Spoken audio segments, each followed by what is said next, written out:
Three, two, one, and we are live. Here we are.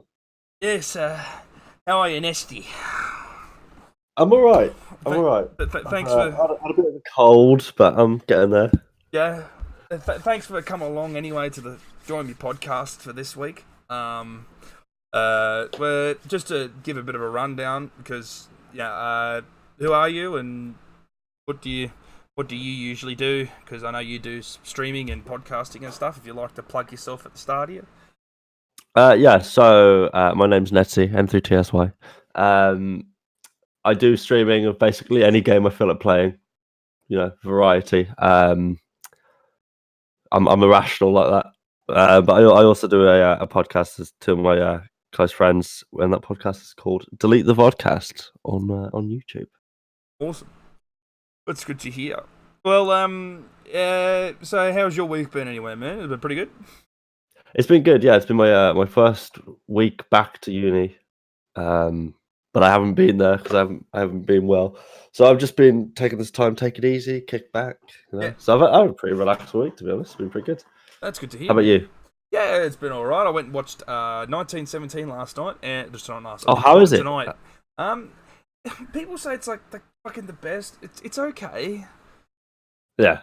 It's it looks good, but it was pretty much just go from here to there, and everything you thought was going to happen happens. It's like, I know it's based off a true story, but it's like, I know people go about Hollywoodizing, but I think it just needs that little bit, just a little bit more, yeah.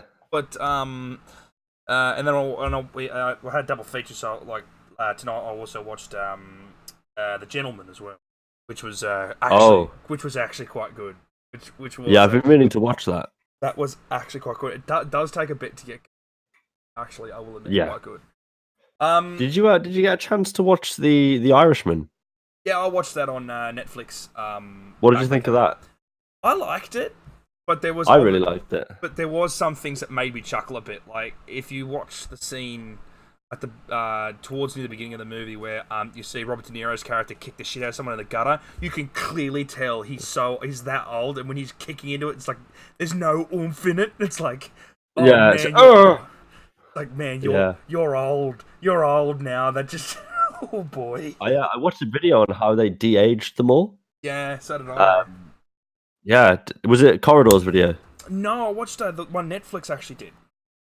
Oh, did Netflix do one? Yeah, on YouTube. How they actually did it all and stuff, and it was incredible. It's crazy, man. Yeah. I didn't even think. I was like, this is a bit weird. Like, surely they can't, because I saw them in when they do the kind of what's the word, like before it rolls back of them old, and I was like, wait, they can't be that old. Yeah. And I got to the end of the film, I was like, no, they are that old. Okay. Yeah. Well, no. Well, obviously they did age them a bit more older.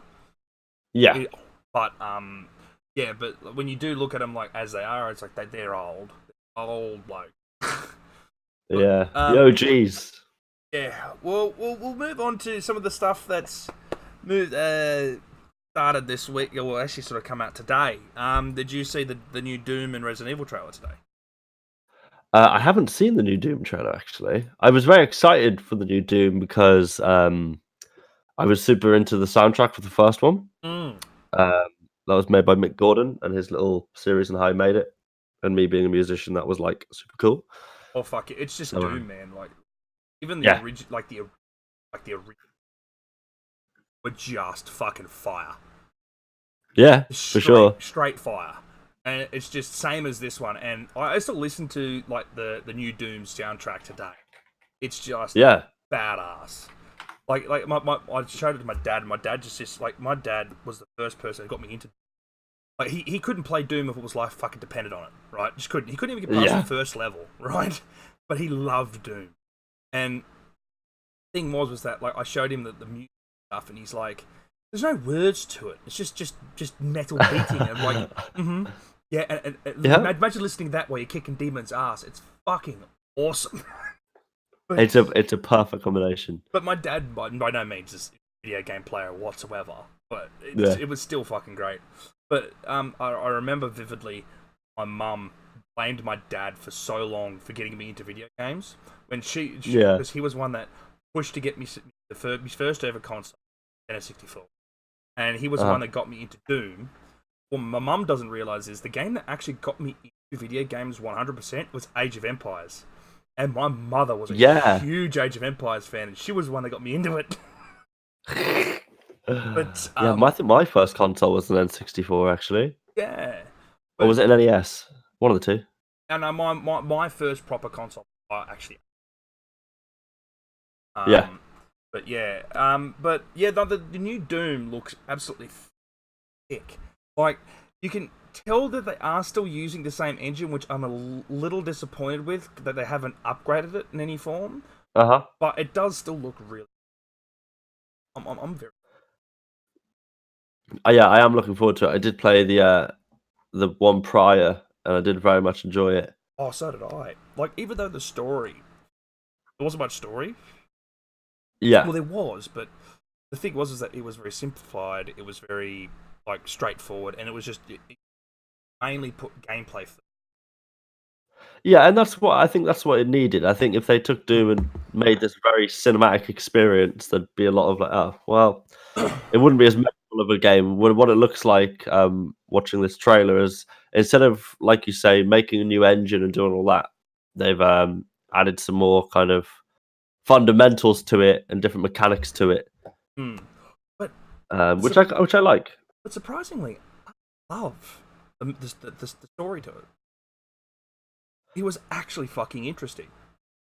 Yeah. Like, even though, like the beginning scene when the dialogue comes in, he just kicks the fucking monitor. I love that bit. It was fucking great. But yeah, there's little things like that scattered throughout it, which were just like, okay, this is just screams badass. Yeah, pretty much. And but the story that was there, lingering there, like it, like I low key wanted a bit more of it, but then again, like I was completely happy with what I had. I was completely happy with it. Regardless. I think they got the balance just right. Yeah, they did. Because I feel if you went further into the storyline, then the very kind of raw experience you had, feeling that you could just go wherever and do whatever, would have kind of been pulled away a little bit. Yeah. But when we get to like the Resident Evil 3 trailer, that the problem, I've got a problem with it. Now, what is the problem? It feels exactly like the second. Like, don't get me wrong, yeah, they pretty much made it. I get it. Yeah. But my issue is that it feels like Nemesis, like the whole moveset and the thing he's doing is exactly what they had for the other one from the second ring. And it was, I feel like it's going to feel like the exact. We're going to feel like a complete repeat, except the difference will be like gameplay mechanics and all. So, yeah, I get you. I mean, I've never been a massive Resident Evil fan, so I'm a bit out of my depth when it comes to Resident Evil. I got introduced to Resident Evil from the movies. Yeah. But see, for me, I know the movies are bad. Don't get me wrong, I know they're bad, but they're my guilty pleasure. Yeah, no, I get you. They're my guilty pleasure movies. I sit down and I still love about them. Something. Like, as much everyone has them. Everyone has the guilty pleasure films, so. Yeah, that's right. And then I started playing games. Like, I started playing 4. Loved 4. Played 5. Yeah. I thought 5 was okay. It was good with friends. And then 6 came around. I'm going to love 6. And no. Like, people trashed, what was it? Leon's campaign, but I personally thought best out of all of them. But, when it came to then was it? But then when they did 7, I was skeptical. Like, doesn't feel like Resident Evil. Like watching the trailers and stuff like that, I didn't want to touch it. I have a funny feeling I'm not going to like this. I have a funny feeling this is not Resident Evil. It's just not. And then my mate pre-ordered it and played it, and he messaged me the next day. He said, "Get this now." I said, "Sure." He goes, "Yeah." I said, "It doesn't feel like Resident Evil." "Oh, it's fucking Resident Evil, all right." I'm like, "All right, I'll give it a go." And I just was not fucking disappointed.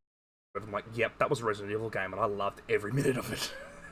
I mean, that does happen, especially with games that do have like a big following and also a lot of previous releases as well. Like, I take Call of Duty as a prime example.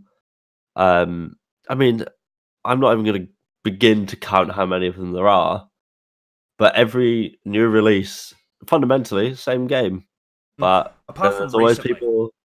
Apart from recently, I mean, I got the newest release, Modern Warfare. I got that day of release. I had it pre-ordered, and the game was good, yeah, and it had a lot of potential, but it must have taken about 5 or 6 weeks of weekly updates and patches to get it to a playable state.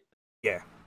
And if you're a AAA developer and I pay 50 odd quid for a game, I don't know what that is Australian, but we pay about 70-80 bucks. yeah, like that's I don't know. I was just a bit. I thought I disliked the game, but I was just very disappointed that it took that long to get it to a state of like playability. Like, don't get me wrong, like, it was a good game and it was a solid game, but it had a lot of bugs, especially when it came to the campaign. Like, all the cutscenes and stuff were all jittery and played up and shit like that. Like, I thought it was my hard drive. I thought, oh, I'll put it on my SSD, see if it fixes it. Nope.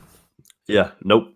Yeah, see, I did the same. I put it on my NVMe because I heard that there was issues with it. And I was like, oh, well, I'll put it on my NVMe just in case. And I was going from playing 144 frames in game to like 20, 30 FPS and cutscenes. I was like, wow, okay. Yeah, it was bad. But like the campaign was really good though. Yeah, like the story was not bad and stuff, and it does tie into first Modern Warfare, which I quite liked. But yeah, so like I have high hopes for Doom. I think, don't get me wrong, I think the new Resident Evil game, is going to succeed. Like the remake for 3. It will succeed and will sell well, because a lot of people did want remakes of these games. I want a remake of the first one in that vein, that exact vein. I think it would be really, really good. But again, like, but personally, I think I'll probably play it and I'll sit there and go, yeah, it's the samey from the last remake, which it's fine. Like, don't get me wrong, it wasn't like the Evil 2 remake was fucking amazing. But I will admit that there was some things that could have been very different. Yeah. But anyway, let's get on to our first article for the week. Now, it's mainly with time. Here we go. Now, when it comes to, this is more of a double thing when it comes to Sony. Apparently, Sony won't be at E3 this year, which is kind of not a surprise, seeing as though they weren't at E3 last year either. Yeah, I mean, it doesn't surprise me, and I feel like Sony's strategy when it comes to releasing things, and they did the same, like you say, they've done it for the last couple of years. They've dipped out of events, they haven't been at events, and to be honest, I feel it's kind of understandable, because when you go to big events like E3 or anything like that, Microsoft have such an insane marketing strategy.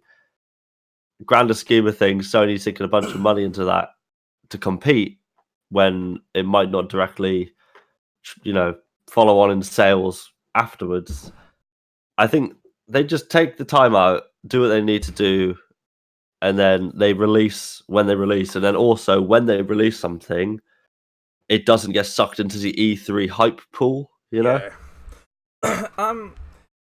See, for me, I think it's more money, because they just suck a lot of fucking money differences. And the thing is, that, and they find it's just easier. Look, I think at the moment, E3 is becoming a thing of the past, but then again, as well, I think a lot of people like E3 for the simple fact that it's the one big event that everybody loves to wait for. Even though the last quite a few years, it's been pretty shit. Like, I remember back, what was it? About 4 years ago. Massive event. Like, they used to, like, it was, like, that was where you revealed your new console. That's where you revealed your new games. That's where it was the hot shit. Like, I remember 4 years ago. In 2016.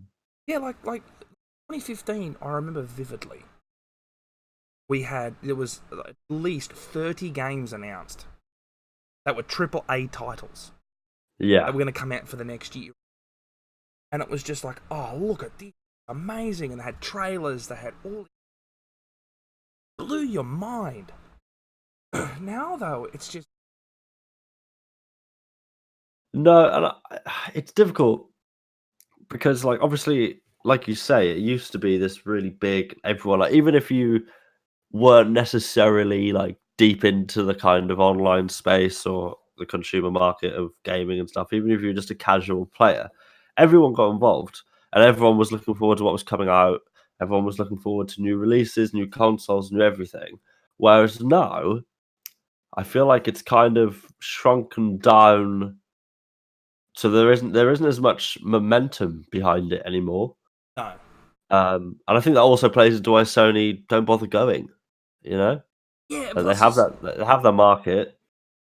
Plus, now they have their state of the game thing, which, well, like, I guess seems to be doing well. Like, personally, I think it's a really stupid way to announce games, like a fucking 10-minute freaking video. What's that gonna do? Yeah, yeah. I think that's always a difficult thing, especially from a marketing perspective, because, like for example, the logo. It's literally the PS4 logo with the 4 replaced with a 5. That's it. It's the same thing. And don't get me wrong, that's not a bad thing Oh, by the way, because they're that's the keeping on next brand article. identity. Now we move on. Is that not the one we're on? No. The one we're almost on the E3 thing, but I just go, well, yeah, that's the next Oh, article. right. Well, there you go. Well, we'll move on from that because, like, there's not really much to say about it because obviously that was what we're fucking expecting. Yeah, I think no one was surprised with that. Yeah, there we go. No one was fucking surprised at all. Nah. But yeah, as you were saying. Yeah, I mean, it's great. Like, for example, when Xbox have gone through the transitions from the 360 to the One, and then the One, and there are many iterations of the One, they have their brand identity and they have their kind of aesthetic, if that makes sense, and their style, and that's fine.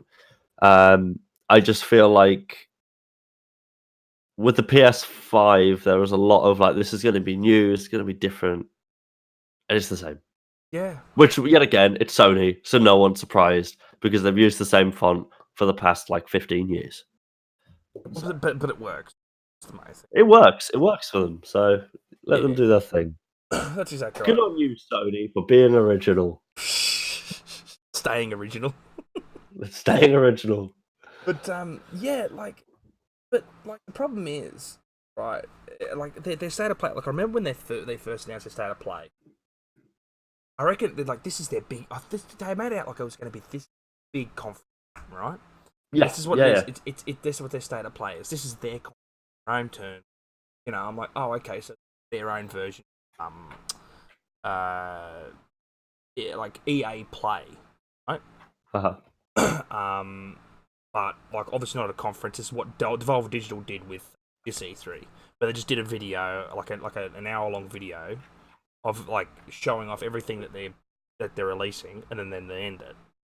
No, it was a 10-minute fucking video just quickly recapping everything, and then one little I don't think that's the right way. I mean, this is the thing. Like, as a consumer, if I see a 30-second snippet of an upcoming game, and I get really hyped up about it, and I'm like, oh, here we go. This is going to be cool. And I'm waiting for next trailers to be released, and I'm like actively waiting to be updated, then that is how you keep people on board. If you do a 10-minute video of, so this is everything we've done, and here's like an upcoming game that full well we're going to release, and full well what it's going to be like. Surprise! There's a lot of predictability in Sony's ballpark at the minute. Yeah, but the one thing I will say, they've won next gen's console already, which will segue into the third article we have, which was Xbox not having any exclusive first year. First year, of the series launch. Like, I mean, I don't think it's a bad thing. I really don't. And the reason I say that is whether people want to acknowledge this or not, Xboxes are just becoming PCs with controllers, and that's fine. But obviously you have the Xbox exclusive. So, for example, like Gears of War, so on and so forth. But I think when you have a new release of a console and then you bring all of these exclusive games with that, it's very easy to miss out on what the console actually has to offer. And I feel like that is what they're trying to sell with this console, is the actual performance of the console, not the original that comes with it. Which is a nice change up, because I feel in previous years it has been, oh, here's Xbox One S. It's exactly the same, just smaller. And it's like, that's fine. There's no difference. Every other company's done that since, since not last gen. Well, not since since last gen, because technically these. So last. I mean, the slim thing started in PS2s. Yeah, even PS2s was the you know, and that's fine. I don't know. I think it's interesting though. I think it's an interesting decision that they've made, for sure. But then again, it's also kind of veiled in this kind of like unpredictable nature, you know? See, this is where I'll have to disagree.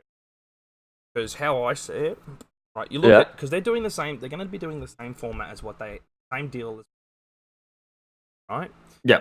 Any Xbox exclusive that comes out on Xbox, you'll be able to buy on. Now that Microsoft has done a partnership deal with Steam, including their own store, right? Yeah. You can buy these games on Steam. Like Gears of War 5's on Steam. And the next Halo game will be on Steam. And the thing is that it's not technically exclusive at that point. Like, yeah, it's exclusive with the Microsoft brand, but it's not exclusive for your console. Now, it's not exclusive to the platform, Yeah, so someone like myself, right, that buys every console, right? Like, I sit there and go, right, I buy them all because of the exclusives, you know? Like, because me personally, I'm a massive Gears of War. Massive. Right? And I'm also a massive Halo fan. So that's why I bought my Xbox One. So I can play Halo, so I can play Gears of War, so I can, play those games. But then again, as well, you look at last gen, Xbox had fuck all, like, exclusives. Like, fuck all. Which is PlayStation absolutely smashed them out of the park. Oh yeah, they did. I hate to say it, but they're going to smash them next year, because clearly they don't have any exclusives that are going to be coming out in the first year, right? Which is a bad sign already. Like, they bought all these new companies last 2 years, and none of them are ready to release or even bring out at least one video game at launch. Now, people were saying, oh, well, Halo's supposed to be coming out this year. That was delayed. Yeah, there's been a lot of delays. Yeah, Halo was delayed, and was too. It's not going to be just coming out on Xbox. It's coming out on PC. Coming on PC too, and I think that decision that they've made is a very wise decision, because obviously the whole Xbox exclusive thing is one thing, and that's one thing I really hate about being a PC player. Is like I grew up playing like Halo 3 and stuff. Like, that was like the golden era, you know. Of course, Gears of War 3, you know, and it was very much such a good game, such a good game. Okay. But now I'm like, oh great, I can play them on PC. But don't get me wrong. Why would I buy an Xbox to play these games when I can play them at higher refresh rate, higher settings? That's the problem. Yeah, they've kind of shot themselves in the foot in a way. That's the problem. See, now you are right. Don't get me wrong. I'm fucking happy I can play these on PC. God's truth, yeah. Like, fuck it, give me to be a PC. I would love to play on. I prefer to play on my PC. Yeah, well, that saves me having to spend another $500. But again, that's their problem. They've just ruined another $500, $600, $700 they would have gotten from me by their new console. And you're one consumer. And if you think about the amount of consoles that they usually sell upon release, I mean, they must be banking a lot on the PC community, like funding this, especially because people are going to buy it, but not as much, I think. The only people that will buy it that have been pretty much either Xbox purists or people that buy Xboxes that, because their friends buy Xboxes. They want to play with their friends. And now that cross-platform play is coming more of a regular thing, though, the problem is that there's no central, like, chat or console for both consoles, right? And I think maybe Xbox, PlayStation... I reckon what Xbox and PlayStation should do is that if they want to continue on with their cross-platform play, they should seriously consider going to do maybe partnering with something like TeamSpeak or Discord, Skype, or something like that. Probably Discord. Huh? Yeah, Discord would probably be the go-to. Yeah, partnering with Discord, able to play and chat with everybody, able to join each other's games, like, right? Like people say so because they want to keep that with the motto of players being together, and PlayStation was reluctant with that. But then again, that was a stupid decision for that a little while. But like, I understand their reasoning, but their reasoning was a little stupid. Yeah, for sure. When it comes down to it, right, it's just Sony's going to have all of these exclusives that come out, like that, which will make me go, look, I can't play this on PC, so I'm going to go and buy a PlayStation. It gives you a motive to then purchase. That's exactly right. Yeah, that was the same with the Xbox. It was like, I want to play these exclusives. Mm-hmm. You know what the drive was for me to buy the Switch? Smash. Yeah. It was just Smash straight up. And Breath of the Wild. Breath of the Wild looks so good, even though I hadn't played any other Zelda game apart from Majora's Mask and freaking Ocarina of Time. But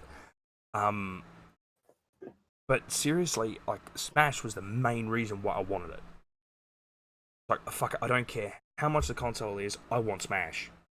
Yeah, and it was the same for a lot of people, and I think that's the thing. I think what's happened regarding the lack of exclusives, I don't know whether it's planned or not, because like you say, there's been a lot of setbacks, and there's been a lot of delays, and there's been a lot of this, a lot of that, and what it kind of feels like is Xbox are like, so Sony's releasing a new console, and we have one, but there's no reason for anyone to buy it. So if we just release it and say that we're choosing to do it, then I guess it'll be okay. Yeah. But like you say, like PlayStation have had exclusive after exclusive after exclusive, and they've all been killer games, and you get a little bit envious of that. Whereas any PlayStation player now is going to be like, well, what's the competition like? And it's always a conversation that's had, Xbox versus PlayStation. It's always been how it's been and will continue to be that way. But PlayStation won.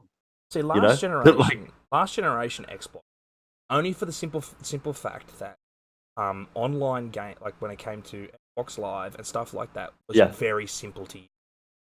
It was it was good. You were able to be in a party talking to friends privately while playing a game. PlayStation 3, you couldn't. The whole playing with friends and stuff like that element in PlayStation 3 was trash. Yeah. Even the only good thing that PlayStation 3 were able to play it for free. Like they got rid of that model. But then they got rid of it. They got rid. This is the thing I don't understand about Sony is they repetitively get rid of their USPs. Like, they have a unique selling point, which gives them a bit of an advantage. And instead of being like, let's stick to this, like, for example, like the Xbox Gold subscription versus PlayStation not having one, that was like, for people who, like kids and stuff who don't have income, for them it was like, oh, well, that's cool. I can just play online with my friends. I just need to buy the game. And that was like, cool. You know, I had a lot of friends at the time who bought PlayStations purely for that reason. And then they bought the PlayStation 4 out and were like, yeah, it's the same, better, but now you have to pay. The only difference is, though, is that Xbox with Fortnite, right? Even though it's a free-to-play game, you still need Xbox. You still needed to pay to play the free game, yeah. But with PlayStation, you don't. Yeah. Because it's a free game, you should be able to play it for free. But the other thing is, too, how I see it, is that why doesn't these stick with the paid system, right? Yep. Let you still be able to play your games for free online, right? But have the pay system for, like, you can still charge $80 for Xbox Live Gold, and just have the system like Humble Bundle, right? like you pay $70 and you get like a year. Like for that entire year, you get all the free games every month. Same with PlayStation. Well, I mean, like, that's a viable business model. I mean, Origin have been doing that for a long time. Well, Origin with now EA just Access does and stuff. EA Access is more renting. Like it's Yeah, just like you spend. The reason why I don't like that model is you're spending a lot. By the time the console or that generation of video games, right? You're spending more money than what you would have if you bought all those games secondhand. Yeah. Like it's impractical. And as well too, you don't own the game. Like if you own the games, you have it forever. Like you've got it there for the rest of your life. Yeah, that's it. It's a one-time buy-in. It's like you're merely renting them. Now, Yeah, I mean, Microsoft do the Game Pass, which is actually, I think I got 3 months for like £1, so it's probably about like 3 or 4 Australian. Well, we still paid. They did still do the thing here, and it was $1 here. It was. Oh, okay, it was so it's just flat out. It was a flat out fee. But what you get in that, you actually get a lot of good games, and they also released Halo out on that Game Pass. You know, that was a wise move. That was a very wise move on Microsoft's part, because they could have charged 50, 60, 70, whatever they wanted to. And they're like, yeah, just pay us a bit every month and just play the game. Yeah, but that was if you jumped in early. Now you still have to. Now you have to spend about $40 to $50. I think like every. Which is which is not a lot for your first price. But then again, as I said, like you look at some of these games once now, you've paid, yeah. Like you look at some of these games now, like you're not going to play a single game. Oh. Like, and there's like a handful of games on the Microsoft Store that I really like Forza Horizon 4 and stuff. But like you say, like once you have it for X amount of time, you may as well have just bought the game. Yeah, that's exactly right. So like look at the Division, for instance. Right? Like that's on that's on all of the market passes too. But for me, it's like I played that game for a good all up on PS4 and PC at about 5,000 playing. Now, I might as well bought at that point. Yeah. Like I should have, because the amount of time you put into it, you may as well have just. Yeah, that's exactly right. Like paid up. On PlayStation, like it got to the point where I was playing it first. Right, I hadn't platinum it yet, and I just decided, fuck it, I'm playing it all the time. I might as well platinum it. Yeah. Like it's just one of those things. But yeah, personally, I just think this is a bad idea. I just really risky.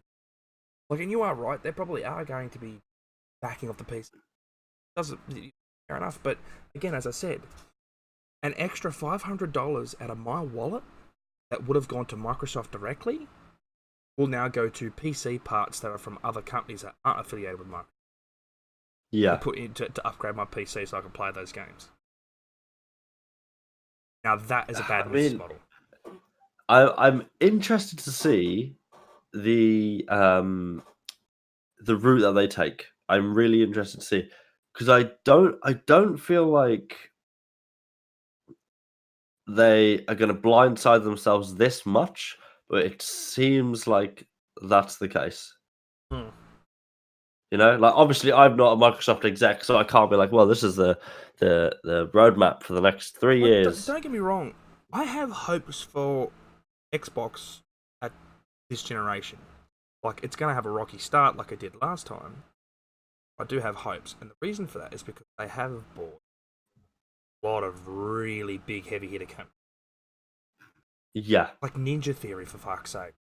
Jesus, that's a grab. They've bought in very wisely in every other field other than Xbox, which isn't a bad thing as a PC player. But like you say, like if it comes to what's available on PlayStation, what's available on Xbox, PlayStation's taken the day one sales for sure. Gotcha. Same as last year. And what crawled Xbox last? Or this year? Yeah. That's what crawled. Yeah, it wasn't user friendly whatsoever. It was a bit of a negative experience. You had all those Xbox fanboys. Like, there's an Australian YouTube hero called Champ Chong. Uh-huh. He is an Xbox through and fucking. He has been caught on multiple occasions being paid out by Microsoft to purposely only play Xbox. And only play Xbox titles. And now, when he was called out for this, he was like, well, I have a PlayStation, this and that, rah, rah, rah. But look at the dust on it, so I don't play it. Purposefully, really violently and angrily defended, what is it called? Like the DRM policy. Yeah. Sorry if my mic's coming. I don't think it is. But my daughter's running around the land room. She should be in bed at 2 a.m. in the morning, running around the house screaming at the top of her lungs because she doesn't go to sleep. I mean, it's understandable. Well, okay, Discord's picking up, but not me. That's fine. I don't mind. But yeah, so I think we'll move on from that. Yeah. Covered on that. But yeah, I personally think it's a bad move. I feel like they've shot themselves in the foot in that avenue, but in the PC compatibility avenue and what they're bringing to this side of things, I think they've played themselves and they've also played very Against well. themselves. So we'll see. They've shot themselves on foot as well as done good. Yeah. Done good while shooting themselves in the foot. Anyway. The next thing, which is just sort of a little thing, apparently Bloodborne modders discover a boss fight that was cut from the Bloodborne modding community, but a boss fight that was removed from the final game and thrown it off in a gameplay video. As Jules Shocker's report, Bloodborne mod community delving into the game once to get a greater understanding on Lauren Cleric. Enemy only appeared in the Lauren Chalice dungeons final game. It was one of the bosses. You ever played Bloodborne? No. They were these sort of like, it wasn't a side thing, but it was an end game thing that you could do if you didn't want to do a new game plus. And it was going through all these chalice dungeons, and you start off at like a low tier level, and you work your way up. And like you get different bosses and stuff. Like you'd fight some of the samey bosses that you did fight beforehand. But then it got to really unique bosses and different looking bosses and bosses that were getting harder and harder and harder. It was a thing that really gripped people back, and they were all randomly generated. Yeah. And it was just incredible. However, there are hints in the game's files that developer From Software planned at one point for the Lauren Cleric to also show up in the Forbidden Woods. Oh, Old Jarnum and Upper What to do? Kill us? That boss fight was just no. That was all 7 shades of fucked. I remember it vividly. Back in March 2019, the showcased that Lauren Cleric has a super rare and powerful area effect attack. Fuck, they got rid of it. Also, if it's causing frame drops, then... Oh no, the whole From Software games have had frame drops with a lot of their boss fights, but well. I will admit their boss fights have always looked absolutely stunning. Yeah, I have seen gameplay of it, and it does look very good. The cleric rises its staff and slams, sending a circular wave of fire that damages everything in half, and that causes the PS4 to drop frames.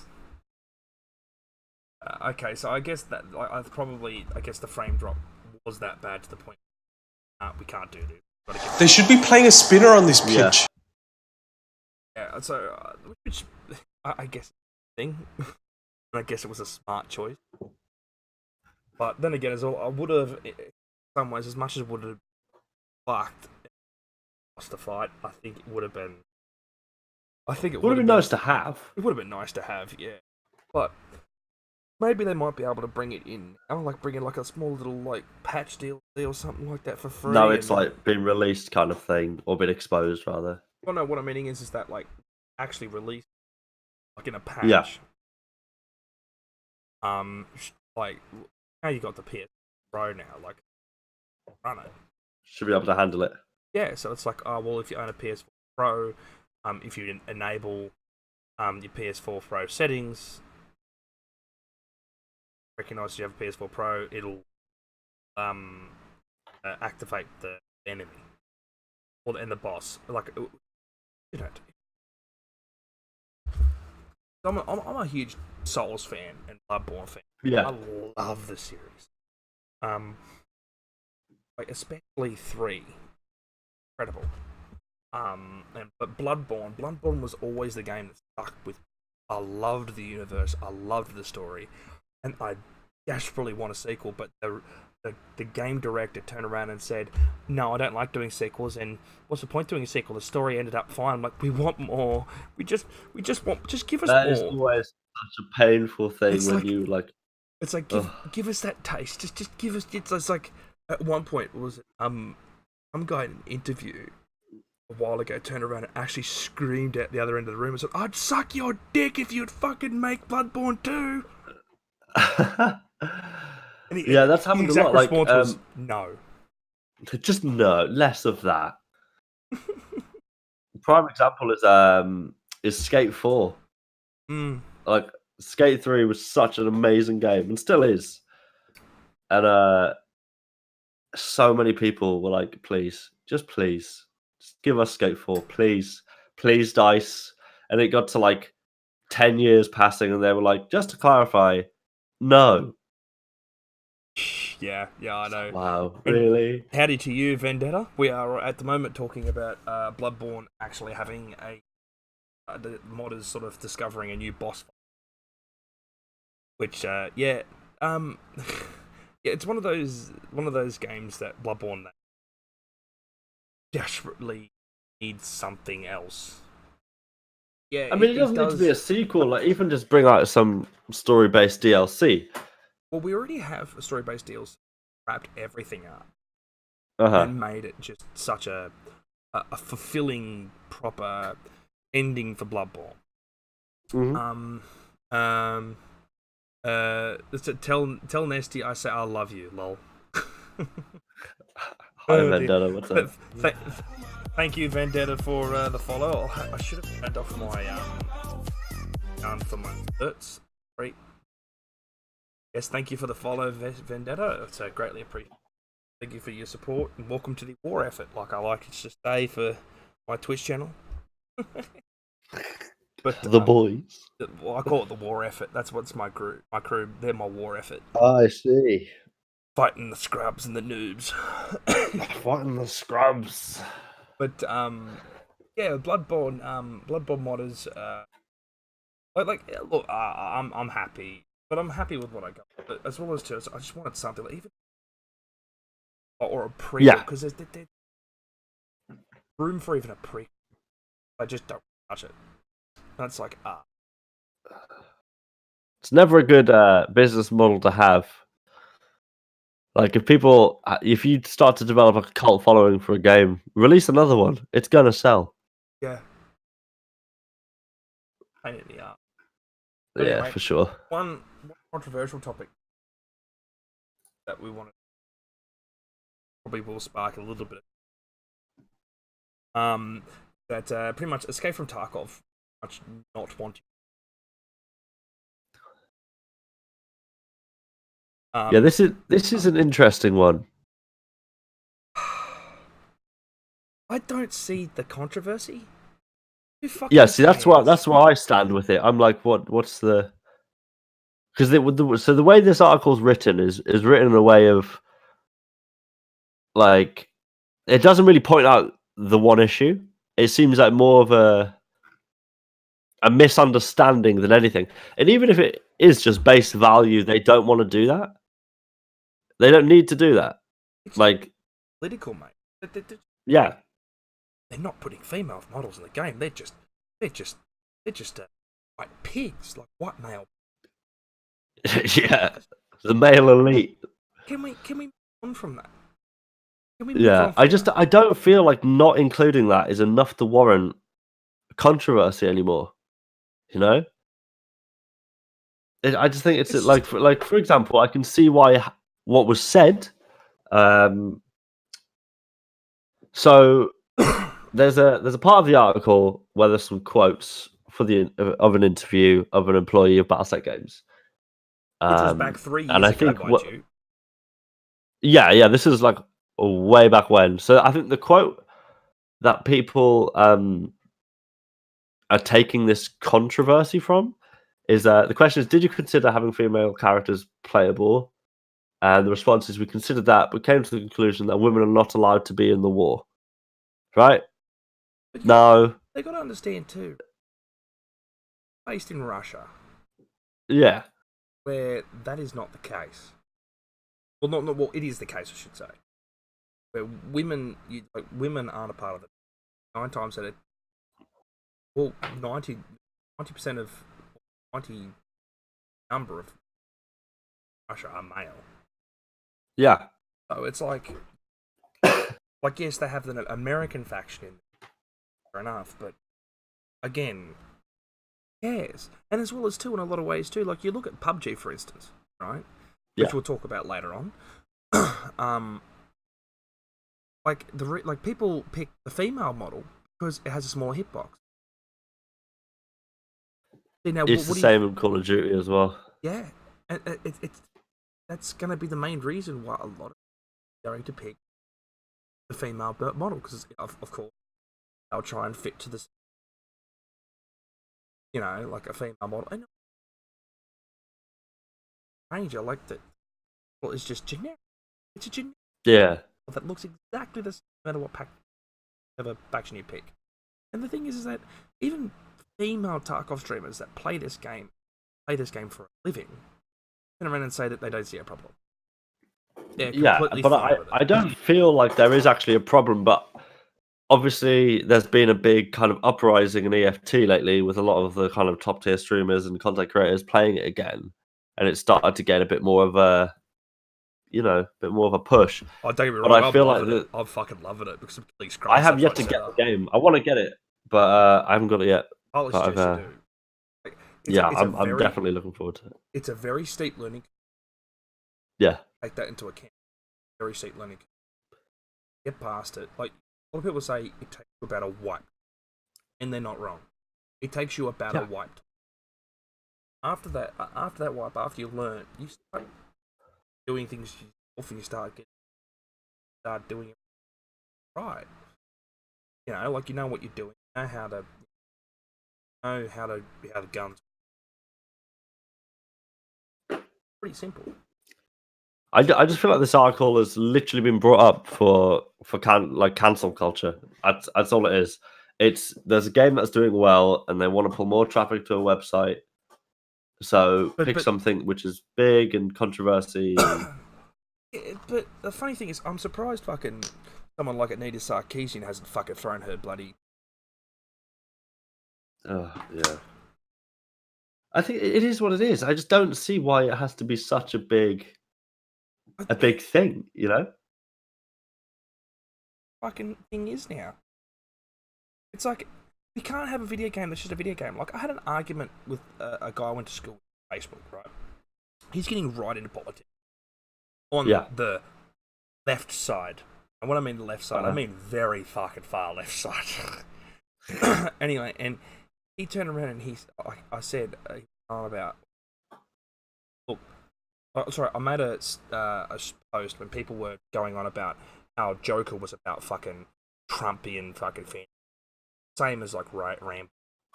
Last Rambo movie. And I just turned around and said, can't we just watch a movie without having fucking political ideologies and without have to be everything political? It has to be. It has to have a message. It has to have a message. And it's like, well, pretty much every movie and every video game does have a message or a political message. Did you know that? I'm like, no, I don't. Like, yeah, you could say that. So, like, let's go with the Rambo stuff. Yeah, you could. Some of the last Rambo movies, you could say they had some political stuff that helped design the story, but it wasn't necessarily meaning the fact that it was a political movie whatsoever. No. Like you look at okay, all right, well, Baby Driver, that was a political movie. No, I don't see why people can't just enjoy media anymore. no. I don't. It's so People, frustrating. and the thing is that you look at like it upsets me now. Like Yeah. I really can't wait to play The Last of Us 2, right? But I know for a fact they've absolute bullshit politics, and it kills it. For me, it's like I just want to play a game. I just want to play a game and enjoy the story. How can I enjoy the story if you're going to just jam all this bullshit into it? You know, I think there's a way of going about inserting political viewpoints into a game for story-based reasons. So, for example, the Division 1, that had a lot of background, same with Division 2, a lot of underlying political stuff of which the story was based on. but it was fictional. But it was fictional, and people understood that. But obviously, So these other people didn't, because it's like, oh, well, it's in Washington. Why does it talk about real life politics? I'm like, but it doesn't. It's a fictional story in a fictional world. Yeah. With fictional characters, with fictional presidents. Like, a break. Let it be. Just let it exist. Yeah, just let it be. Let it be. It's so frustrating, honestly. Like everything has to have a deeper meaning nowadays, and I think that's why the enjoyment of console playing and PC playing and just games overall, movies, everything, it's just less enjoyable now. You know, like for example, the Call of Duty Modern Warfare campaign that has a lot of pretty dark political things in it, but it's also a lot of it maybe not contextually. For example, Russians doing this, Russians doing that, but a lot of it is what is going on. But you know how I saw Modern Warfare? Right? It reminded me of a cheesy 90s action movie a little bit. It's like the Russians were the bad guys. Like, it's like, okay. Well, but the funny thing is, these political people, right, bashed Russia. Bash them all the time, especially back in back when Trump got elected. Like, bashed them and fucking Russia this, fuck Russia that. And then when fucking Modern Warfare comes out, oh, poor Russia, why would you do that to Russia? It's like, hang on a minute, what the fuck? What the fuck? It's a fucking, it's a movie. Can't we just enjoy it for what it is? Like, if Russia wants to get pissed off, sure, fuck them. You know, if North Korea wants to have a little bit of a tent, let them. If China wants to just fucking, threaten to fucking, take away half of their fucking money from the video game industry, so what? You're taking away people's art. You're taking away people's want to do, and it's just like not right.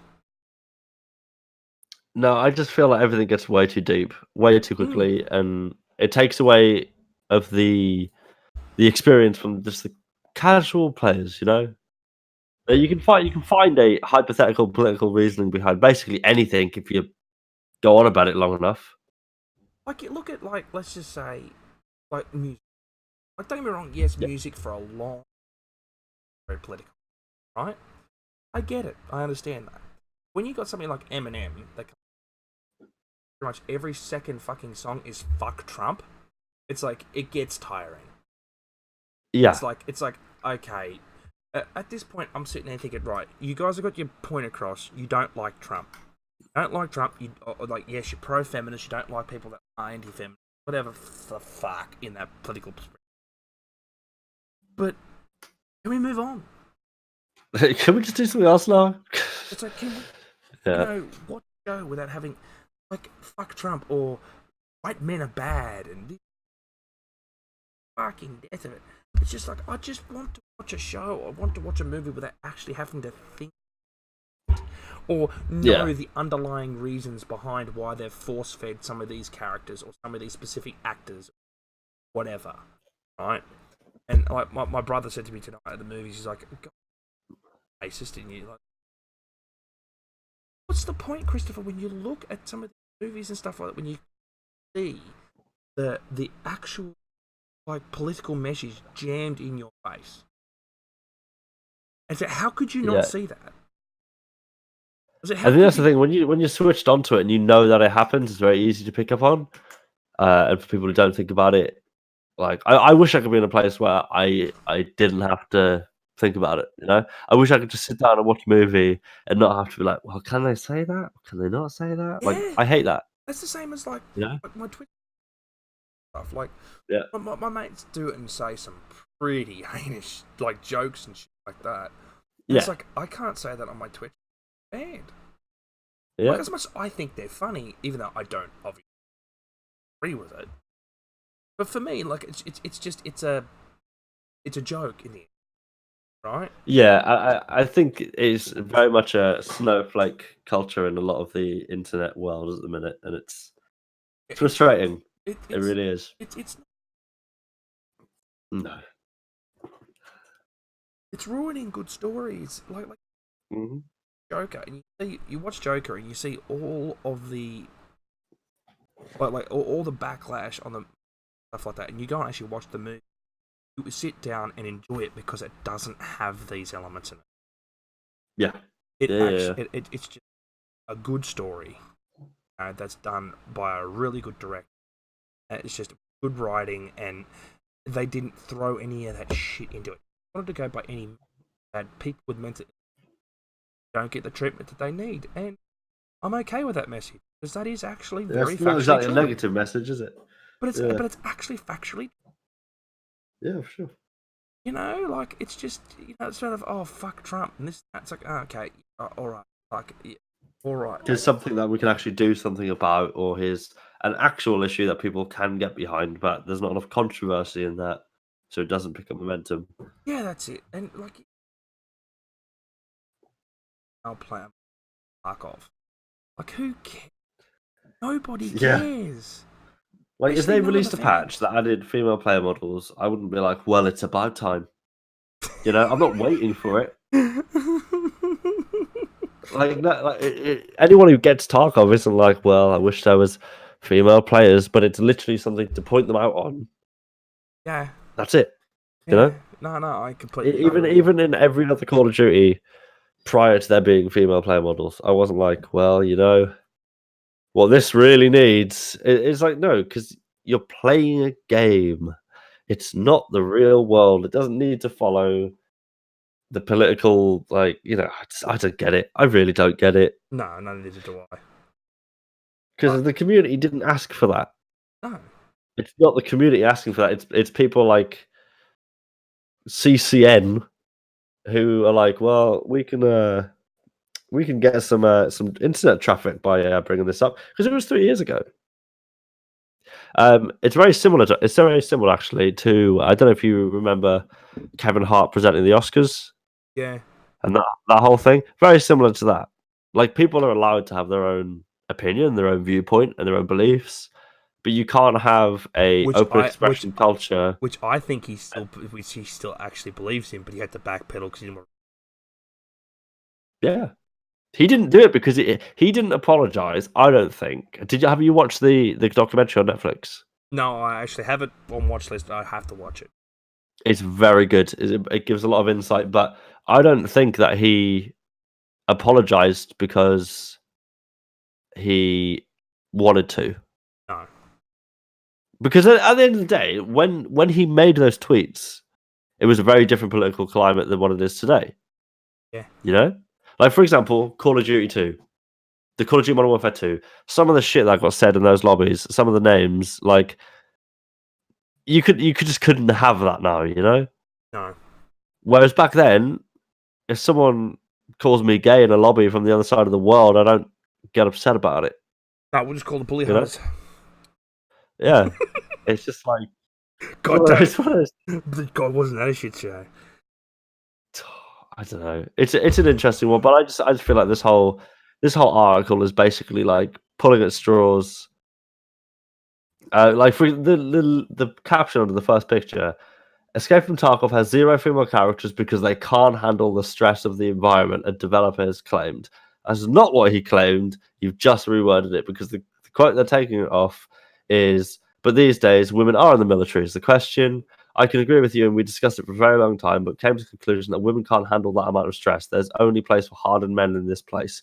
He is describing a hypothetical fictional setting.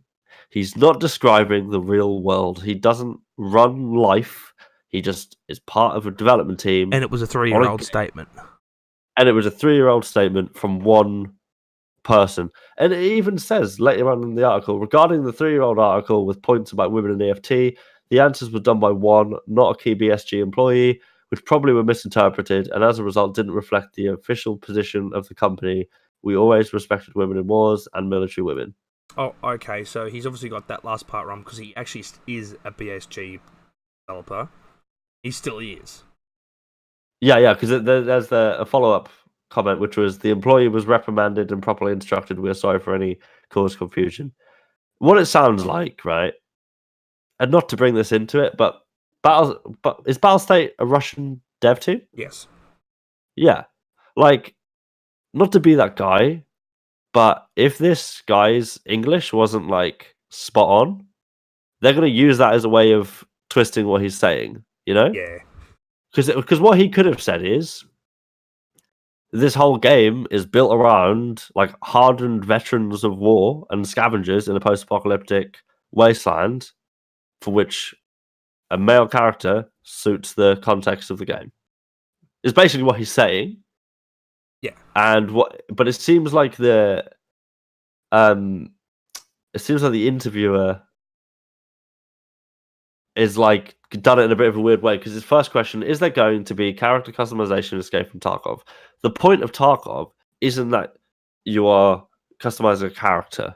That's not the point of the game. So in the same way like CS:GO, like you don't customize your character. It's not like the game fundamentally isn't about what you look like, it's about how you play. Same with this game. Another question: Did you consider having female characters playable? No. Having done interviews and been interviewed for multiple things, like if someone's trying to get something out of you, they'll just put you in a completely different thing, catch you off guard with a question you're not ready for, and then act like it was said straight away. So, these quotes are taken completely out of context. But I will put another little tidbit. Back a while ago, when Assassin's Creed was using the same type of Unity, right? Yep. They actually couldn't make female models at all either, because they even said that it was hard. Yeah, no, because it's a completely different model. It's completely different physics. Everything changes.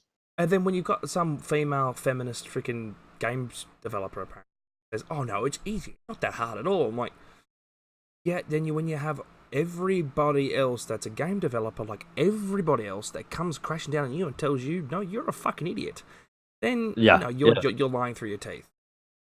Well, it's a completely different like anatomy. It's completely different movement structure, everything. Unless you go mocap and do it that way, which in Tarkov would be close to impossible just because of the terrain of the game. I don't see the relevancy in it. No, because they're just saying things completely like littered throughout the article. It's like, this doesn't make Battlestate games look good at all. It was 3 years ago. And then it said below that, it was recently clarified on the developer's Twitter that Escape from Tarkov would never have female characters. They basically claimed it would be too difficult to animate and they didn't really fit the lore of the game. That's fine. Yeah. That's perfectly fine. Like, I don't see the problem with that at all. No, neither do I. Like, even in Call of Duty, I never saw a problem with there not being any female characters. Don't get me wrong, in America, and a lot of other places too, obviously, women are a massive part of the military. Yeah, that's fine. No one's disagreeing with that. In modern day, yes. In modern day. Even in... I just don't understand why this is... No, neither do I. See, the thing is, it says it all here. It wasn't these tweets that really annoyed people. However, instead, it was an interview from 2016, which re-emerged along with the controversy itself. EFT's picked up steam. They want to generate traffic to a site, pick something they can pull out from the past with no context or need to do so. That's how news works. Yeah. Oh well, it's something that we can't really control anymore these days, is it? No, I think they're just forcing the hand of developers to. It's a very it's not a very neutral post, you know. It's very one-sided in their opinion, and it's shoved down your throat a little bit. Yeah. But this will die down in about a week, and everyone will forget about it because no one really cared in the first place. It'd be brought back up in like 5 years or something like that. 5 years. Yeah. Do you remember that game 5 years ago?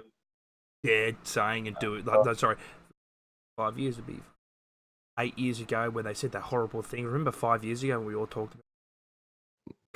Wow, what a time! What a time it was. Anyway, I don't know. We'll move on from that. I think everything we've said about that is clear. It's stupid. Yep.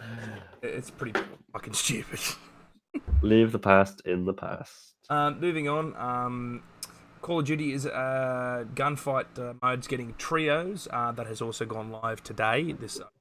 I'm looking forward to it. I'm looking forward to it. I've been enjoying playing duos with a friend of mine. It's been freaking awesome. Gunfight is such a good game mode. Oh yeah, that's what they need to do for that. Yeah. That's their esports right there, and they need to stick with something new, fresh, and it's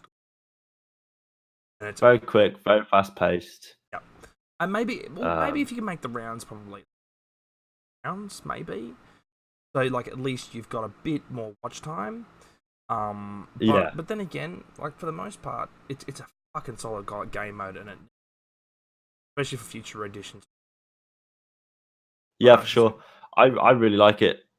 I play gunfight a lot more than anything else. I mean, like Ground War, I don't play really ever. Ground War has there is a good mode there. Problem is, there's not enough maps. It's balanced. No, not at all. And I think if they made the maps bigger, balanced them out a bit, added more players, right? Added more vehicles, tanks, stuff. Pretty much, not exactly copy Battlefield, but make it better. Like you look at Battlefield now, like Battlefield, like their maps have gotten smaller. Yeah. And more shittier. Yeah, because Conquest Battlefield 3, perfect. Yeah, exactly how it is. Absolutely perfect. You look at Battlefield 3 and 4, right? You sit you on a map and go, see that big huge cliff over there? I can climb that. Yeah. You know, like you had that freedom. Yeah. But the Ground War maps aren't very linear. They stay how they are. Nothing changes. Nothing evolves. Like for example, in Conquest, I can't remember what map. It was the one based in Hong Kong, where you could snipe from the top of that tower and you wouldn't know it, but someone would blow the foundations of the tower out and the entire thing's coming down. Things like that. But see, that's the thing. Like, that's what made Battlefield great at the time, and Battlefield's now shit. Yeah, it's gotten smaller. It's gotten shittier. Like, gameplay's gotten worse. They treat their dog shit, and they try and build up with trends that clearly die in the end. You look at something like Call of Duty, which is actually now advancing. And that's something that's unheard of, because Battlefield, for a long time, was beating Call of Duty and beating it to the fucking ground. Yeah, through the Black Ops 3 like era of like that kind of 3 or 4 years. See, for me, I think Call of Duty went down after the Modern Warfare series, and not long after, well, pretty much after Black Ops 2. Yeah, I didn't like Black Ops 2, like personally. I know a lot of people hate me for saying that, but I personally just did not like Black Ops 2. Pretty much Black Ops 2 onwards, it's been a fucking rocky. It's been a really rocky ride. But you look at like Battlefield, it's like, even though Battlefield 4 was a really fucking rocky launch, fuck ton of problems, but it was still better than Call of Duty. Amazing game, loved it. Yeah, especially when everything was ironed out, all the bugs were fixed, game ran smoothly. Yeah. Battlefield 4 was amazing. It's still. And the thing I liked about that, if we compare Battlefield 4 to Call of Duty, Modern Warfare, it's time to kill in Battlefield 4. I felt was just about right. You know, if you ran around a door and someone was a shotgun 3 feet away, that's it. You pooped. Like you're not winning that gunfight. The same if you're a sniper. Like you can get like 1,000-meter sniper kills in Battlefield 4 if you know what you're doing.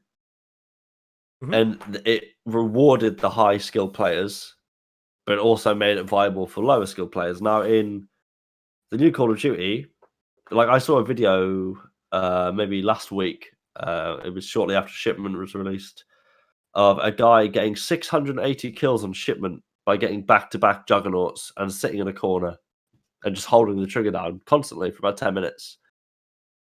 And like, no one could do anything because you spawn, you die, you spawn, you die, you spawn, you die, you spawn, you die. That doesn't reward anyone. No. And that's been a reoccurring theme throughout that game. Is there is, like, for example, they released on launch the 875 shotgun was literally a sniper rifle. Like, you were getting killed from stupid ranges. It was out damaging everything. So everyone used it.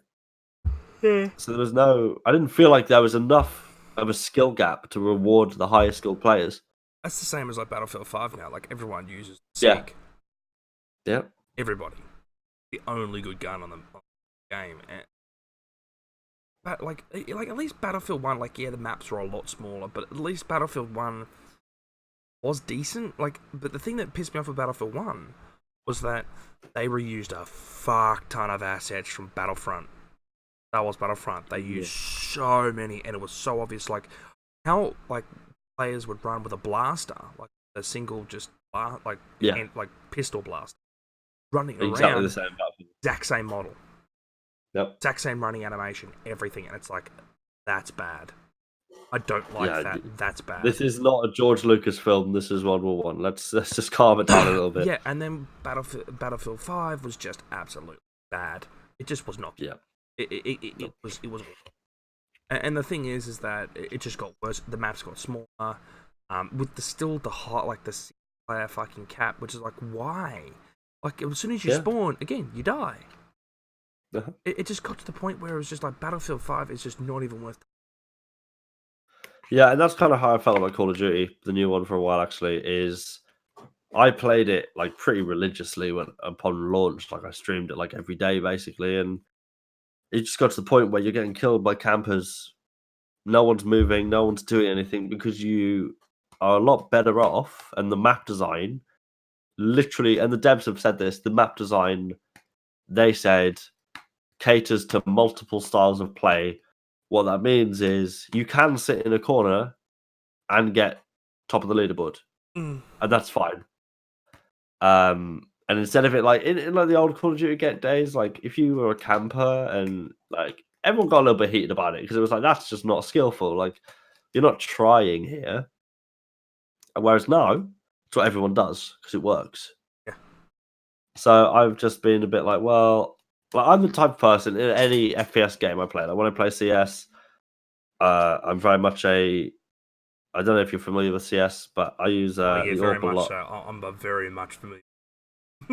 Yeah, like I'm basically on the group of guys I play with. I am like dedicated AWPer every round I can buy one, and I'll go like 38 and 12 quite comfortably using an AWP. When it comes to AWP, it comes to the day for me. Like, I could have a really bad day, and then next day I can fucking pod with the. Okay, it's just for me. It's just like, it really depends with me. Usually, like because I got to D. Yeah. Like, look, I'm happy at this rank. I'm comfortable at this rank. This is the best I could possibly ever probably do. I don't think I would be any better than this. I'm not fucking global elite. Fuck that. That's just autism. Like, I have autism. That's fucking autism. Yeah, I've seen some. Like, I got Face It for CS. Yeah. I played like 3 games in my placements, and I was like, no, this is ridiculous. But the reason I bring it up is, with a game like CS, it is skill based. Yeah. If you know recoil patterns and you know movement, you win. If you know where people are going to peek from, if you like, this is all stuff that you pick up over time, and you get rewarded as a player by doing well because you have that knowledge and because you have that skill. Whereas I feel like games nowadays, especially in the FPS space, I mean, Tarkov's a different story, but like 99% of games in the FPS space reward the casual player because that's who plays the games. So then people who want to try hard and people who want to succeed and do well now have to play like casuals. And I don't mean that in like a toxic way. I'm not like filthy casuals, but when you play a game which your skill is the reason you win, and then you play a game which is, got all this hype around it about amazing gunplay, which it does have. It has a lot of good damage models. Time to kill is on the shorter side, but it still works. There's only so many times you can get jumping headshot by a double barrel shotgun from 150 meters away before you start to think, maybe it's not for me. Fair enough. But that's why but circling round, that's why I like not ground war. That's why I like whatever the I've completely forgot the name of it. Gunfight is if you can pull out the shots and you are skillful, you get rewarded for it. Yeah, that's why I play Gunfight, is because whoever the more skilled player is, just because of the nature of the maps and how they're designed, without the ability to camp in a corner because of the time limits and everything, you get rewarded because of that. Like on the first week of release, I used nothing but the deagle to get into the fight. Yeah. You can't get comfortable, and I think that's why it has such a good reception. Is the fact that you and a friend, and now two, can jump in and play your best. Now three now. Now three. Yeah. But So it's a good move. It's honestly a good move. I'm looking forward to it.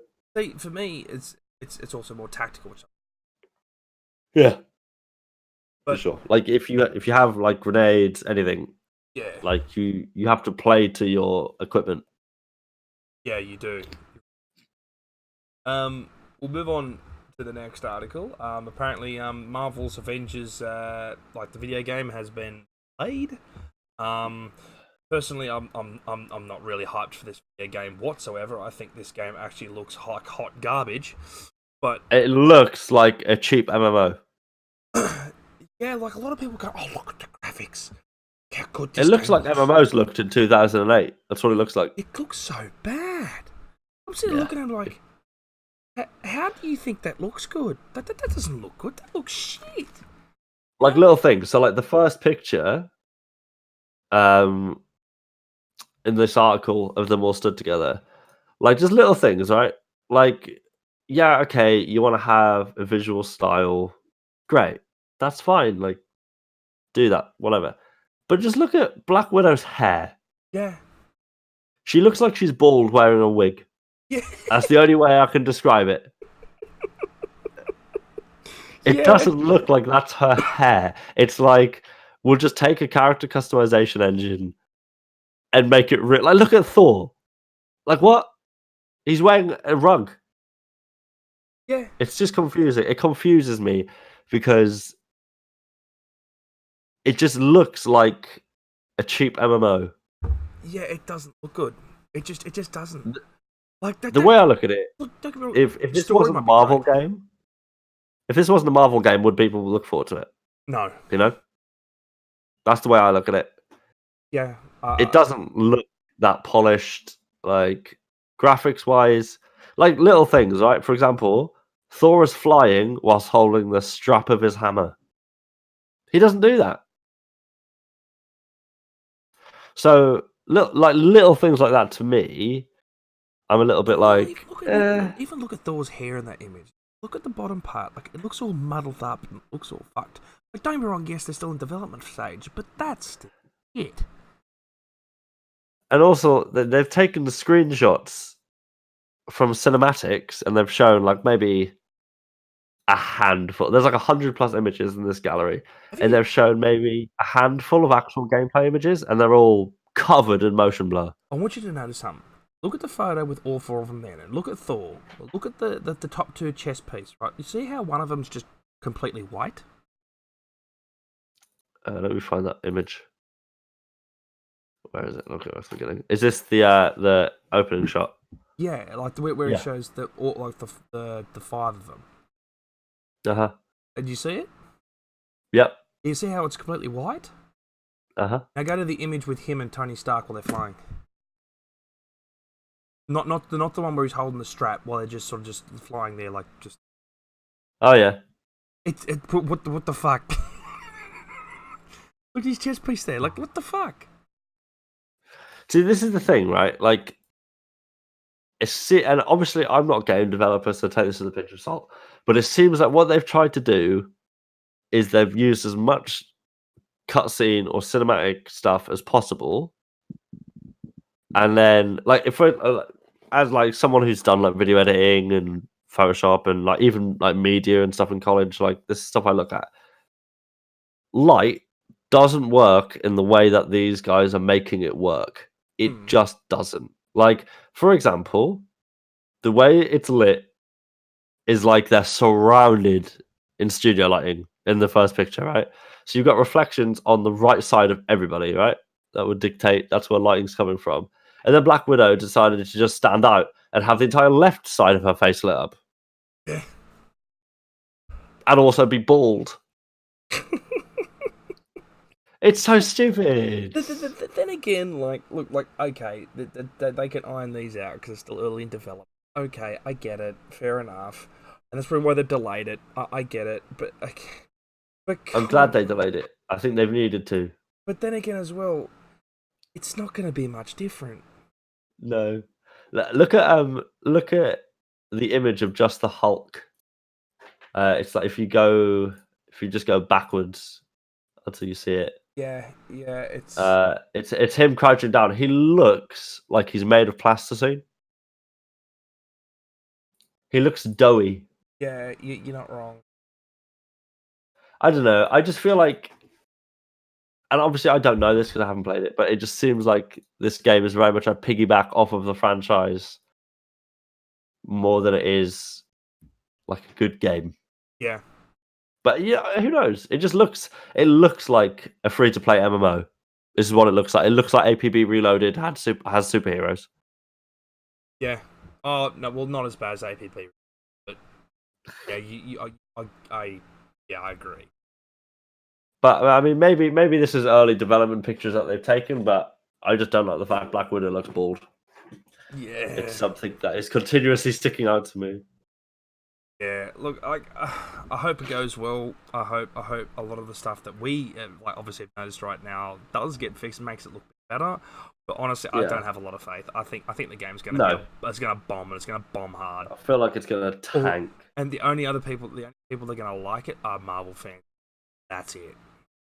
Yeah, but the thing about Marvel fans is they're a die-hard bunch. Like, I would consider myself a Marvel fan. Like, I watched every single Marvel film. I haven't watched every single, but I would consider myself a Marvel fan. But especially the Avengers franchise, like that, I don't feel like that is a game you should start with, just because of how cynical and how on the ball so many people like in that like kind of area of knowledge are. I mean, we'll see. I think it's good that it's been pushed back. Yeah, but obviously there hasn't been any gameplay as of yet for what I can there has see. been gameplay, but it just doesn't appeal to me, to be really honest. And the thing is, even all of the gameplay in the trailer is all cinematic stuff. Oh no, they do show some gameplay, but again, it's not much. Oh my word! Right, if you go on the video and go to like 1 minute like 14. We're Victorians. We know. Hang on, I've got. Look at. Hang on. Sorry. Just look at the animation and look at how janky it is.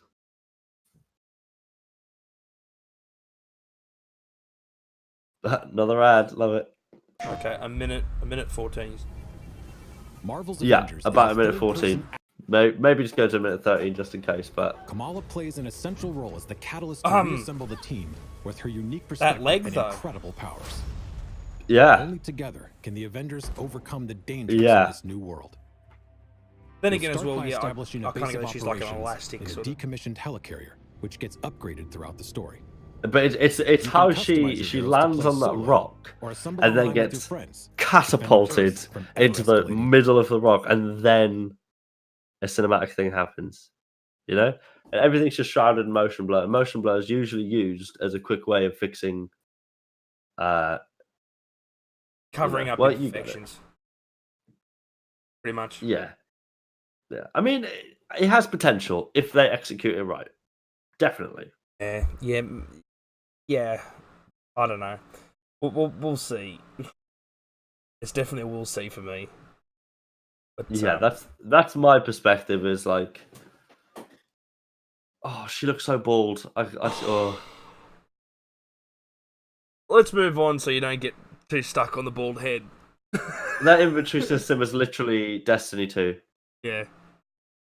That's interesting. And yeah, let's move on before I start getting upset about head. Bald Black Widow. Final Fantasy Remake brought out a statement. I haven't read it myself, but I copied it over for me to read it out today. We know that so many of you are looking forward to the release of Final Fantasy VII Remake.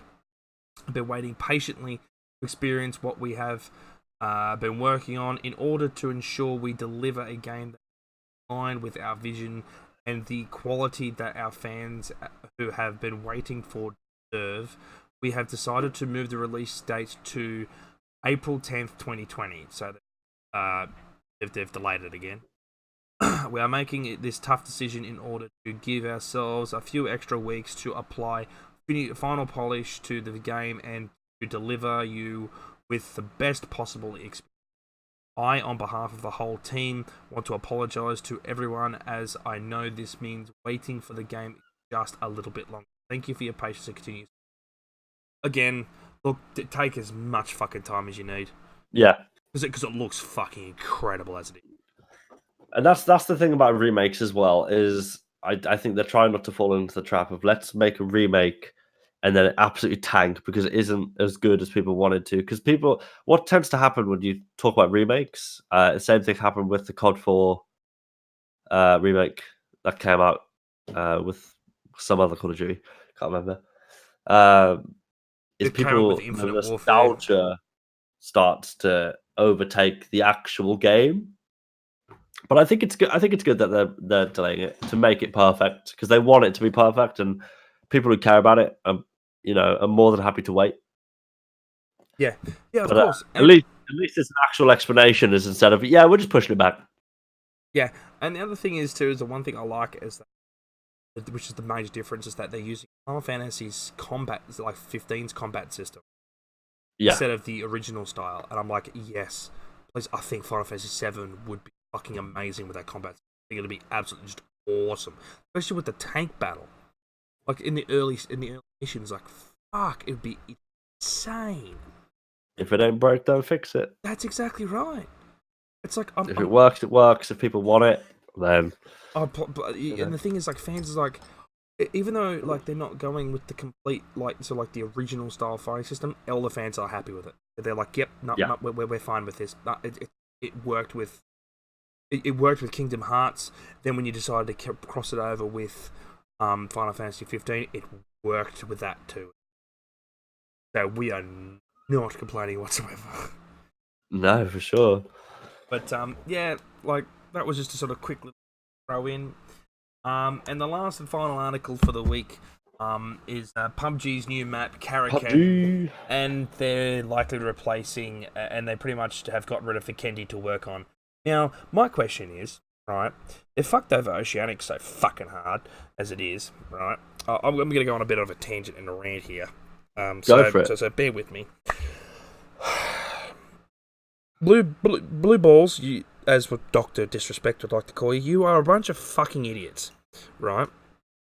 You decide that, and you seem to not listen to your fan base. You sit there and think, oh, Miramar was such a fucking great map, and people actually apparently fucking love the map so much. How about we make another fucking desert map and make it smaller and have 65 players because we're fucking retards? Are you fucking blind? Honestly, like, let me just point this out to you, PUBG, right? You fucked over the Oceanic community so fucking hard, right? We can't fucking pick what map we play, so we get forced to play the maps that we don't want to play. Just want to fucking play Erangel. Pretty sure any fucking PUBG player right now would turn around and tell you, fuck off all the other maps, fix the fucking game, just in general, and just give us Erangel. That's it. That's all we fucking want. How about you also Stop fucking us over and going, oh, well, because you got little slow, like low players because we fucked you over so badly. How about we put a little 3-minute timer? So after the 3-minute timer, if you've been waiting in queue for 3 minutes, we just put you in the Asian server bracket. Why don't you give us that fucking option in the first place? So then at least then if we're in the Asian bracket. You shouldn't have to wait. No, we shouldn't have to wait 3 minutes just to get a fucking game. Stupid. And fucking stupid. How about you put us in the Asian bracket and actually give us the fucking option to play the cunt? Like, play nice, at least we'll be able to pick whatever the fuck we want to play. At least we'll get a match. At least we'll be able to just have some sort of fun. And as well as, too, get a fucking better anti-cheat, because the anti-cheat you have is dog shit. Let's not talk about that, okay? Oh that's my rant partially over, but what's your thoughts? Right, so I haven't put a lot of time into PUBG because I came to PUBG like late, basically, when it was kind of falling off. But my friend gifted it to me because he was like, "I want to play PUBG again. It's on offer. Here you go." And I was like, "All right, sure, whatever." So I played a couple games and it's okay, but keep in mind, I played it like last year, right? It was like my first experience was last year. I played it when it was, and I was like, "Really?" Like, what's all this hype about? Because the gun mechanics are really jank. I can be aiming at someone's head and miss. Loot spawns are sporadic as anything, and you can't choose maps. See now, the ping's awful. If you played PUBG back before the patch, just before Miramar came out, second map they brought, the game was in a fucking perfect state. Not close to perfect, but there was some bugs that needed. And the one problem I have with the development team, right, that their whole idea is just like, well, we have a separate team to work on bug fixing, and we also have a separate team that works on new content. Why can't we have both? It's like, for the simple fact that when you fucking bring in new content, that brings in more bugs, that brings in more problems, that brings in a fucking multitude of new fucking problems. That means that your fucking bug fixing team has to fucking go into overdrive and fix more fucking problems that are on top. You're giving the bug fixing team too much fucking problems, and you're just overloading them. So how about you get how about they get their new fucking what do you call it? Their new content fucking people. Move them over to the bug fixing team and just everybody in the fucking office just work on bugs, because I'm pretty sure if you can write code to make new content, I'm pretty sure you can write code to help try and fix a fucking bug. I also don't feel like having two completely separate entities do a game is really that great of an idea. Like Fallout 76 prime example, like, don't get a secondary studio to make a AAA game in the same way that don't get people who are making content. Like, if you have a certain content creation team and they are creating content with bugs every time, just bring them over to the bug side of things, and they can just have a sit down and say, "Hey, when you do this, this happens. Don't do it." Like, I just feel like there's so little communication within that company because it all seems so blind. It doesn't seem like they're taking the direction of what their fans want. No, they're not. But there it is. I mean, no one wanted a new map. Yet alone did they want a desert map, and they've got a new map, but it's a desert map. Actually, so when they announced the desert, all the fans were excited, like, "Oh, it's gonna be cool desert! Like, this is awesome." We played it for a week. It's like, oh, it's not bad, and then it started unveiling all the problems. And it was like, yeah, we don't want this. Rid of it. And the hype wears off. That's the map they keep forcing down our fucking throats. Please like it. Please love this map. This map's great. This map's awesome. Please love this map. We want you to love it. We put a lot of time and effort into this map. We don't fucking want it. We don't want fucking Viking. We don't want fucking the smaller fucking map. We don't want fucking Miramar. We don't want the fucking Hurricane. We just want straight up Erangel. Back to the way it originally was, improve on Erangel, make Erangel maybe a little bit bigger, and make some changes, and do what Fortnite did, but better. Yeah. And less for children. And then, like, do what Fortnite did recently, so everyone played that map to death. Right, it did start getting boring, so they decided to completely create a new game, and pretty much Fortnite now is like Fortnite Chapter 2 is a sequel. It's Fortnite 2. Exactly what it is. It's a different game. Well, not different entirely, but it does feel different. The gameplay's a lot better. You know, it does look a lot nicer too, and it's just like you look at Fortnite back when it first came out compared to now. Art and part. Yeah. And the thing is, it's constantly evolving. They're adding new things that change the gameplay of the game. That change the dynamics of gunfights. Like I played Fortnite like season 1, right? Like no one knew how to build anything. Like you could put walls down or you could ramp up a hill. And you know, it after a little while, it did get a little bit repetitive, and then people started getting better and better, and then that happened, and then they had added in like the jumping grenades, and like they've had their mistakes. They had mechs and stuff, but it was still evolving. Whereas I feel PUBG is the same game, but worse. But worse, yeah. It's PUBG is a shadow of a form itself. Like yes, PUBG Battle Royale's great. Yeah, it just was. And well, because the whole thing behind PUBG was it essentially is based around the concept of DayZ, but it doesn't take you an hour to get looted. Yeah, exactly. There was that was the concept of that game. Like obviously H1Z1 did it first, but that left a lot to be desired for. So PUBG were like, well, there we go. There's a hole in the market. Let's smash it, and they did. And then they did nothing different, and then made some very silly decisions, which is why no one really plays it anymore. Well, not no one, but a small percentage of who used to. Yeah, that's exactly right. Like, don't get me wrong. Like, I love PUBG. That like PUBG scratched an itch. It was just an itch that I never knew I had. Like, well, it's satisfying, isn't it? You get geared to the teeth, and you go on a bit of a rampage, and then winner chicken dinner, and you're like, wow, I just won. Especially when you pull out 15 kills. Yeah. Like you pull out and you win. Like it's a fucking gratifying feeling. It really is.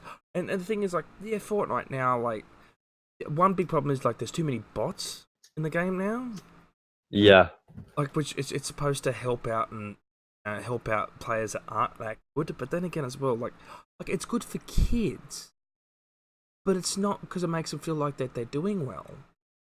But then again as well, it's not helping these kids that it's not getting them to practice, it's not actually helping them get better. So in the long run, it's a good business model, and it's still succeeding. But then and it's still doing better than PUBG. But then again as well, Fortnite marketed to a child-friendly audience, as well as it was free. Yeah. And the difference with PUBG was that you would be back when it first came out, you were spending about $20. Now you're paying $50-$60 for the fucking game, and the game's not even but the game's fucking released, but it's not even properly not fixed. It's got so many problems. It's nowhere near a full release product. It's just not. And we're years down the line now as well. Yeah. Well, you find that though with smaller development teams, when they get a large amount of traffic, is they focus on what can we add, instead of what can we fix. Same thing happened with DayZ. They came out of beta into full release, and most of the development team left because they were like, we can't do this in the time you're expecting us to do it in. Yeah. As amongst other things, it wasn't ready for release, but there's pressure for it to be released, so they released a non-finished game. Yeah, that's exactly right. I completely agree. But you look at DayZ, for instance, right? DayZ, it had a we wanted a us people that were fucking me and you. We had this conversation the other day, but that we what we wanted was just the mod, but in a standalone version. That's what we wanted. Yeah. Exactly that. But that's not what we got when it first came out. Kind of, and it was a bit different, which we didn't really mind at the start. But It was okay because it was the early access, and they were adding more content, and they made it seem like every week, every other week, there was going to be something new added, and it was going to build up to where it was prior. They were just playing catch up. That was how the first year or two of release was. Don't get me wrong. Going into DayZ now, it does feel like vanilla DayZ for the most part. Right, again, and it does give you that little bit of an itching. But, yeah, it's just a shadow of what it formerly used to be. Mm-hmm. And it's just a sad reality. It just is. Yeah. Well, that's why there's still a massive Armored 2 and Armored 3 DayZ community. Yeah. Because there's been times where there's been more players on there than there has on the actual standalone when it was going through its issues. Hell, one of the guys that I play with on the faction I'm a part of, DayZ, Stanley, and HV, like our mutual friend Danny is part of. Yeah. He a guy that's on there, he runs a very successful Arma 3 Exile server called Total Annihilation Gaming. He's one of the founders of it. And he did not think that because it came to us last year, they said, we're getting to the end of our server run time. Decided to do a donation thing. They said, we'll probably get a little bit, but personally, I don't think we get enough to keep the server running. They waited a week. They checked their PayPal. All the players that donated to that server, they donated more than enough money to keep the server up and running for another 5 years. Yeah. That's fucking incredible. Yeah, servers are not cheap to run at all. No. And as well as too, if that just shows dedication. Yeah. It just simply does. It shows that people actually want to play that type of DayZ again. Yeah, people and I just feel like dev teams, especially smaller dev teams, they get carried away because the vision of DayZ has shifted so much from lead developer to lead developer.